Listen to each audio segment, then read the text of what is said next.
I'm taking this reading from the Living Bible, so if you follow it in the Good News Bible, it's page 200, but I'm reading it from the Living Bible.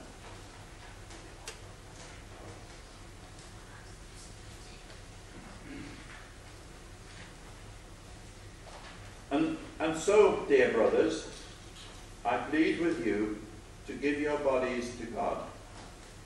Let them be a living sacrifice, holy, the kind he can accept. When you think of what he has done for you, is this too much to ask? Don't copy the behavior and customs of this world, but be new and be a new and different person, with a fresh newness in all you do and think. Then you will learn from your own experience how his ways will really satisfy you.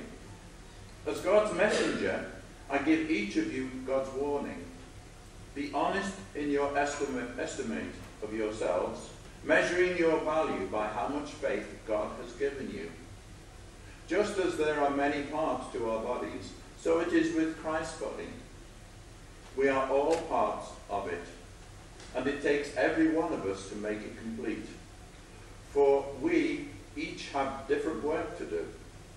So we belong to each other, and each needs all the others. God has given each of us the ability to do certain things well.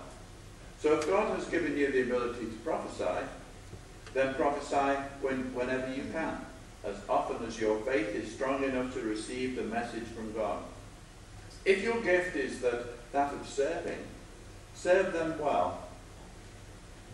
If you are a teacher, do a good job of teaching.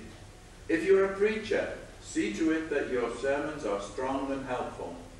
If God has given you money, be generous in helping others with it. If God has given you administrative ability and put you in charge of the work of others, take the responsibility seriously. Those who offer comfort to the sorrowing should do so with Christian cheer. This is the word of the Lord. Thanks be to God.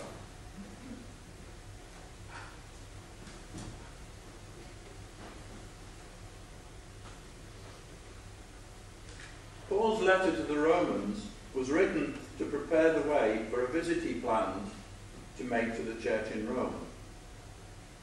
However, when he eventually arrived in Rome, it was as a prisoner, having claimed his right to be tried before the emperor. In today's reading, we have Paul sending a warning from God to the people in Rome.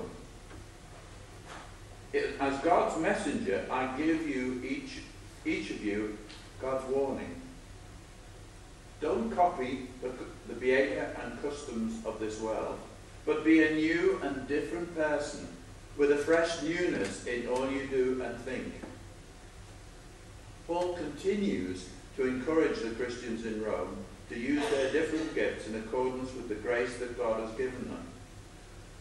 What he means by this is that God has given each of them an ability to do certain things well. He mentioned the following gifts. In particular, serving, teaching, encouraging, prophecy, administrative ability, and generosity. He ends this chapter by warning them not to let evil get the upper hand, but to conquer evil by doing good. As well as playing hide and seek with my grandson, I am also charged now with reading all of Harry Potter's books. I'm now on the 7th one, so I'm doing quite well. But the reason I mention this is because at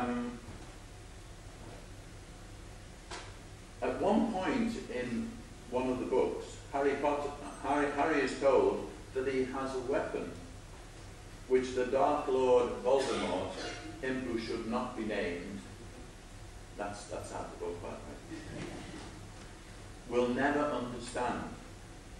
The ability to love. And this, I believe, in essence, is what Paul is saying here. Again, as with the Isaiah passage, I feel that Paul, as well as addressing those in Rome, is speaking to each one of us here today. He's warning us about our behaviour, not only to fellow Christians, but to the outside world. Instead of giving tit for tat when we are wronged, we treat those who wrong us as our best friends and leave the judging to God.